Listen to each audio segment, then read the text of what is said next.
মির্জা আব্বাস কয়বার এমপি হয়েছে? 4 থেকে 5 বার। আপনি আরেকটু ডেটা ক্যালকুলেশন করে দেখবেন। ওনার জয়ের চেয়ে হলো হারার রেকর্ড বেশি। ইলেকশনের তফসিল দেওয়ার পরে আমরা নির্বাচন কমিশনকে বাংলাদেশে আর দেখতে পাচ্ছি না। আমি মোহাম্মদ নাসিরউদ্দিন পাটোয়ারি, জাতীয় নাগরিক পার্টি শাপলাকলি প্রতীকে আমি মনোনয়ন ফর্ম জমা দিয়েছিলাম। আজকে রায় ঘোষণা হয়েছে। আমাদের জাতীয় নাগরিক পার্টির শাপলাকলি প্রতীকে নাসিরউদ্দিন পাটোয়ারি ঢাকা 8-এর জন্য যে মনোনয়ন দাখিল করেছিলেন তা অ্যাকসেপ্টেড হয়েছে। আমরা আল্লাহর দরবারে শুকরিয়া আদায় করি যে আমরা একটি গণতান্ত্রিক পথে উত্তরণ করতে যাচ্ছি। আমরা আশা করি যে ফেব্রুয়ারিতে 12 তারিখে যে ইলেকশনটা হবে এটা সুষ্ঠুভাবে অনুষ্ঠিত হবে। তবে আমাদের কিছু অস্বস্তির জায়গা রয়েছে, যেমন আজকে আমরা দেখলাম যে জাতীয় পার্টির প্রার্থী রয়েছে, পুরো বাংলাদেশে জাতীয় পার্টি প্রার্থী দিচ্ছে, এটা আমাদের একটা অস্বস্তির জায়গা রয়েছে। সাথে সাথে আমরা ব্রিটিশ কলোনিয়াল পিরিয়ডে যেই ধরনের ব্যবস্থাগুলো দেখেছি, কাগজপত্রের আমলাতান্ত্রিক জটিলতা, সেগুলো আমরা দেখেছি। গত 15 বছরে আমাদের তরুণ সমাজকে একটি কথা বলা হয়েছে যে স্মার্ট বাংলাদেশ অর্থাৎ ডিজিটাল বাংলাদেশের আমাদেরকে বলা হয়েছিল, কিন্তু আমরা ডিজিটালের কোনো ছিটে ফোটাও দেখিনি। সে আমলাতান্ত্রিক জটিলতা প্রাগৈতিহাসিক যুগে যেভাবে কাজ হয়েছে সেইভাবে এখনও কাজ হচ্ছে।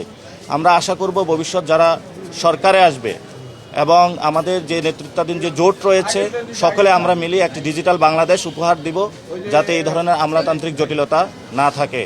ইনশাল্লাহ ঢাকা 8-এ জনগণের যে রায় হবে 12 তারিখে, সে রায়ে ইনশাল্লাহ সবাইকে আমরা আহ্বান জানাচ্ছি শাপলাকলিকে বিজয় করার জন্য, নতুন বাংলাদেশ গঠন করার জন্য। নাসিরউদ্দিন ভাই, দুটো কোশ্চেন আছে।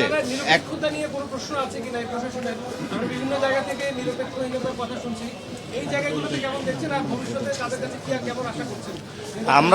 আমরা এই অফিসে যতটুকু দেখেছি সেখানে ওনাদের নিরপেক্ষতা দেখেছি এবং সকলের সামনে ওনারা কথা বলেছেন, কিন্তু বিভিন্ন জায়গায় যেমন দেবিদ্বারে সেখানে ঋণ খেলাপি যেটা হলো হাসনাত আবদুল্লাহ আপত্তি তুলেছিলেন, সেটার এখনও সুরাহা করা হয়নি এবং বিভিন্ন জায়গাতে আরও আছে প্রশাসন বিএনপির দিকে ঝুঁকে পড়েছে, তারা সেই বিষয়গুলো আপত্তি তুলেছেন।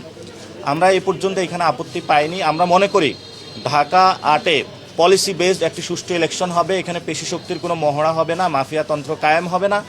আমরা এখনও পরিস্থিতি যেটা দেখছি সেটাতে আমরা মনে করি নিরাপত্তার ঘাটতি রয়েছে, অর্থাৎ নিরাপত্তা নিয়ে আমরা শঙ্কিত রয়েছি এবং যারা আমাদের সাথে কাজ করছেন তারাও নিরাপত্তা নিয়ে শঙ্কিত রয়েছেন। কিন্তু প্রশাসনের দিক থেকে যদি ওনারা আরও অ্যাক্টিভ হন, আমরা আশা করি ঢাকা 8-এ একটি সুষ্ঠু ইলেকশন করা সম্ভব বলে আশা করি। করছেন এবং জামাতের সাথে আপনাদের জোটের বিষয়টা যদি একটু ক্লিয়ার করতেন, যে আপনাদের ক্যান্ডিডেট রয়েছে, যেমন শাহরিয়ার ভাই নিজেও রয়েছেন, ওনার সাথে আমার সঙ্গে কথা মির্জা আব্বাস কয়বার এমপি হয়েছে? 4 থেকে 5 বার। আপনি আরেকটু ডেটা ক্যালকুলেশন করে দেখবেন। ওনার জয়ের চেয়ে হলো হারার রেকর্ড বেশি।